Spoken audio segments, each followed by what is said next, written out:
malam Bapak Ibu Saudara yang dikasihi Tuhan.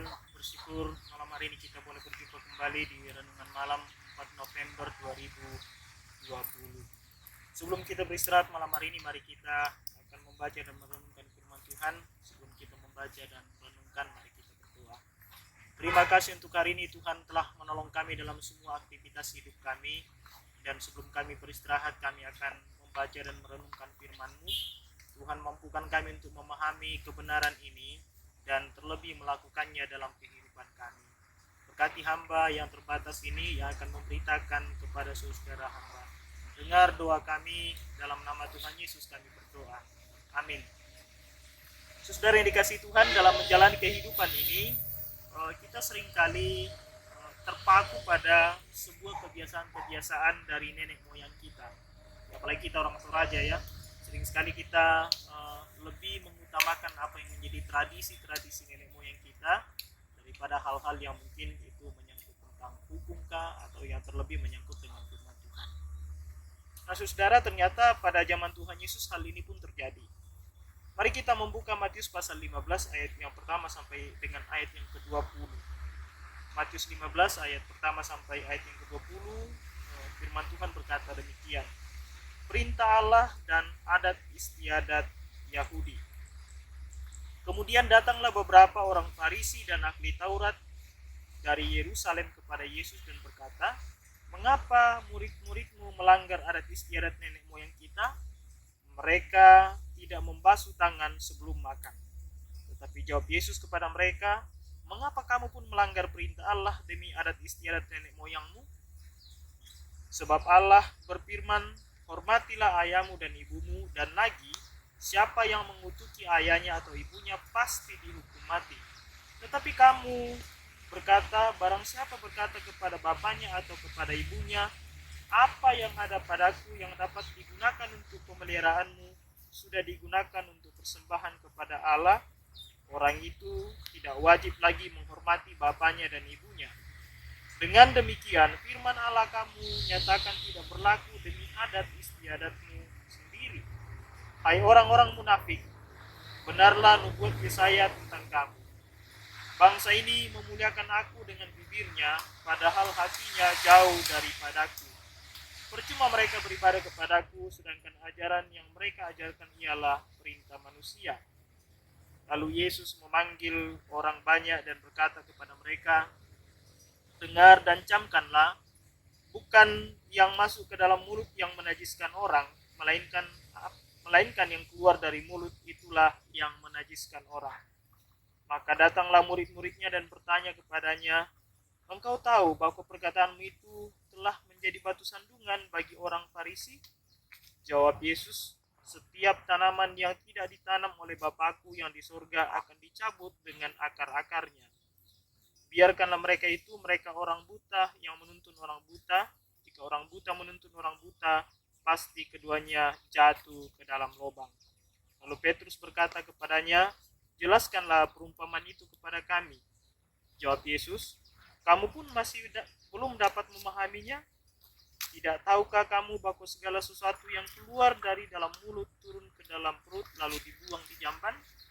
Tetapi apa yang keluar dari mulut berasal dari hati, dan itulah yang menajiskan orang. Karena dari hati timbul segala pikiran jahat, pembunuhan, persinahan, percabulan, pencurian, sumpah palsu, dan hujat. Itulah yang menajiskan orang. Tetapi makan dengan tangan yang tidak dibasuh tidak menajiskan orang. Demikian pembacaan kita, Bapak Ibu Saudara yang dikasihi Tuhan, dan kita akan belajar satu pokok renungan atau satu tema pada malam hari ini, yaitu seturut perintah Allah. Saudara yang dikasihi Tuhan, seperti yang saya katakan di pengantar tadi, bahwa kita seringkali hidup itu berdasarkan kebiasaan-kebiasaan dari leluhur kita atau adat istiadat dari leluhur kita. Apalagi kita orang Toraja, banyak sekali hal-hal yang kita lakukan, termasuk mantunu tedong dan seterusnya ya. Itu adalah bagian dari adat istiadat nenek moyang kita, dan kita masih terus lakukan sampai hari ini. Nah, banyak sekali saudara hal-hal yang lain yang kita lakukan, dan sama halnya dengan orang Farisi. Dalam pembacaan kita saudara yang dikasihi Tuhan, ada satu kebiasaan yang orang Farisi lakukan, yaitu mereka membasuh tangan sebelum mereka makan. Saya pikir ini kebiasaan, bukan hanya sebuah kebiasaan saya, tetapi kalau ditinjau memang dari segi medis itu sehat. Apalagi sekarang ini salah satu bagian dari protokol kesehatan adalah sering mencuci tangan. Tetapi saudara yang dikasih Tuhan, mencuci tangan yang dimaksudkan di dalam pembacaan kita saudara adalah bukan mencuci tangan untuk sterilnya supaya kita bisa ketika makan itu steril atau bersih, tetapi adalah sebuah kebiasaan yang mereka lakukan ketika makan adalah mencuci bukan hanya telapak tangan dan jari, tetapi itu sampai di siku. Dan saudara, di dalam beberapa tafsiran yang saya baca di sana dikatakan bahwa itu merupakan sebuah kebiasaan, dan kebiasaan itu lebih utama daripada firman Tuhan. Jadi yang Yesus persoalkan adalah bukan berarti bahwa kalau begitu tidak usah cuci tangan kalau makan. Dalam pembacaan kita juga tidak dijelaskan, bisa saja mungkin murid makan waktu itu mereka sudah cuci tangan tetapi tidak mencuci sampai di situ. Nah, ini adalah sebuah kebiasaan.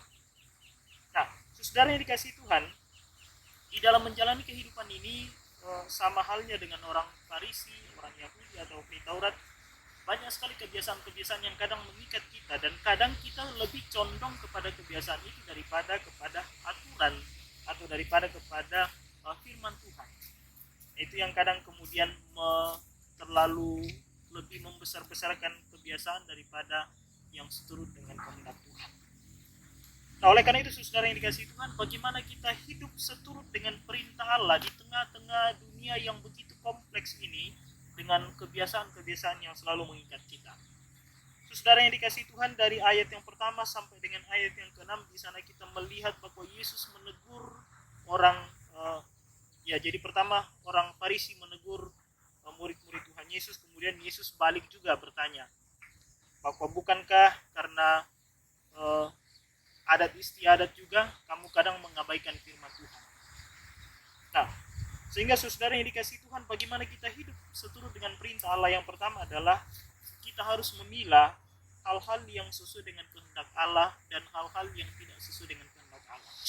Saudara, banyak sekali dalam kehidupan ini, saya yakin saudara, ketika kita dekat dengan Tuhan, ketika kita membaca firman Tuhan, dan yang akan selalu menimbang dalam hati kita adalah karya dan kuasa Roh Kudus. Saudara, seringkali kita banyak berdebat, seringkali kita menghabiskan waktu, sebetulnya kita paham bahwa itu tidak sesuai dengan firman Tuhan, tetapi kadang kita atas nama kebiasaan lah, atas nama hal-hal yang lazim lah, kemudian kita berdebat di sekitaran situ, padahal kita tahu bahwa itu tidak sesuai dengan firman Tuhan. Karena itu dibutuhkan hati, dibutuhkan pikiran untuk bisa memilah mana yang seturut dengan kehendak Tuhan, mana yang tidak. Itu bagian yang pertama. Bagian yang kedua, saudara, Yesus dengan keras menegur orang-orang Farisi ya, di ayat yang ke-7 sampai dengan ayat yang ke-9. Hai orang-orang munafik, benarlah nubuat Yesaya tentang kamu. Bangsa ini memuliakan aku dengan bibirnya, padahal hatinya jauh daripadaku. Percuma mereka beribadah kepadaku, sedangkan ajaran yang mereka ajarkan ialah perintah manusia. Saudara, bagian yang kedua adalah marilah kita hidup seturut dengan kehendak Allah dengan berintegritas. Satu antara yang kita katakan dengan yang kita lakukan. Jangan kita menjadi munafik, ya. Ini hati-hati sekali saudara yang dikasihi Tuhan, jangan sampai bibir kita memuliakan Tuhan, tetapi hati kita jauh dari Tuhan. Jangan sampai ritual-ritual ibadah yang kita lakukan, kita sepertinya beribadah kepada Tuhan, tetapi sebetulnya hati kita atau perbuatan kita jauh dari kehendak Tuhan. Yesus dengan keras menegur hal ini saudara. Yang ketiga saudara, bagaimana kita hidup seturut dengan perintah Allah. Ayat yang ke-10 sampai dengan ayat yang ke-20, Yesus di sana banyak membahas tentang pentingnya menjaga hati. Jagalah hati kita, karena dari hati kita lah akan muncul berbagai hal. Yesus jelaskan dalam ayat yang ke-19, dari dalam hati kemudian muncul segala hal-hal yang tidak baik, misalnya tentang pencurian, sumpah palsu, pembunuhan, dan seterusnya. Nah, penting saudara untuk menjaga hati. Di dalam Amsal yang keempat ayat 23 juga di sana dikatakan bahwa jagalah hatimu dengan segala kewaspadaan, karena dari sanalah terpancar kehidupan. Saudara, di tengah-tengah situasi yang begitu sulit di dunia ini, dengan pilihan dengan kebiasaan-kebiasaan yang kita hadapi, dan kita hidup di tengah-tengah masyarakat, di tengah-tengah kemajemukan, maka bagaimana kita menjaga hati kita supaya hati kita selalu mengeluarkan hal-hal yang baik dan benar, hal-hal yang seturut dengan kehendak Tuhan. Karena kata Tuhan Yesus, bukan yang turun ke dalam perut yang najis, tetapi yang keluar dari dalam mulut itu yang menajiskan. Jadi bukan yang turun di mulut yang menajiskan, tetapi yang keluar dari mulut itu yang menajiskan orang. Karena itu saudara yang kasih Tuhan, mari kita hidup seturut dengan kehendak Tuhan. Yang pertama, memilah mana yang seturut dengan kehendak Tuhan, mana yang tidak. Kemudian hiduplah berintegritas dan jagalah hati kita. Tuhan, kita berdoa. Terima kasih untuk kebenaran-Mu pada malam hari ini, Bapa. Kami boleh diingatkan untuk kami hidup seturut dengan perintah-Mu. Tuhan, ampuni kami, seringkali kami hidup berdasarkan perintah-perintah manusia, berdasarkan kebiasaan-kebiasaan manusia, dan kami mengabaikan apa yang menjadi perintah Tuhan. Tuhan, mampukan kami di tengah-tengah hidup ini untuk melakukan firman ini. Hamba berdoa, berkati jemaat-Mu di Jemaat Kamalate, di dalam semua tugas tanggung jawab kami, pekerjaan kami, usaha kami, rumah tangga kami. Tuhan memberkati. Berkati anak-anak kami dalam masa pertumbuhan, dalam pendidikan mereka. Tuhan pun memberkati semua hamba Tuhan, majelis gereja yang terdiri dari kedua hamba-Mu, Bapak Pendeta dan Ibu Pendeta, juga penatu dan diaken, dan semua pengurus OIG, supaya mereka dapat menjalankan fungsi mereka dapat mengkoordinir pelayanan dengan sebaik-baiknya di tengah-tengah jemaat ini. Berkati bangsa dan negara kami Tuhan, biarlah kami terus aman. Secara khusus kota kami, kota Makassar, biarlah terus juga dalam kondisi yang aman. Dan terlebih untuk pemilihan wali kota di bulan Desember, kiranya Tuhan terus menjaga supaya tetap ada kedamaian di kota ini dan kami hidup mempermuliakan Tuhan. Berkati pemerintah kami secara umum supaya dapat mengelola dan mengatur bangsa ini dengan baik, sehingga bangsa ini dapat juga mempermuliakan Tuhan. Terima kasih Tuhan untuk kebenaran-Mu di malam hari ini. Kami akan beristirahat, Tuhan melindungi kami. Ampuni segala dosa kami. Dalam nama Tuhan Yesus kami berdoa. Amin.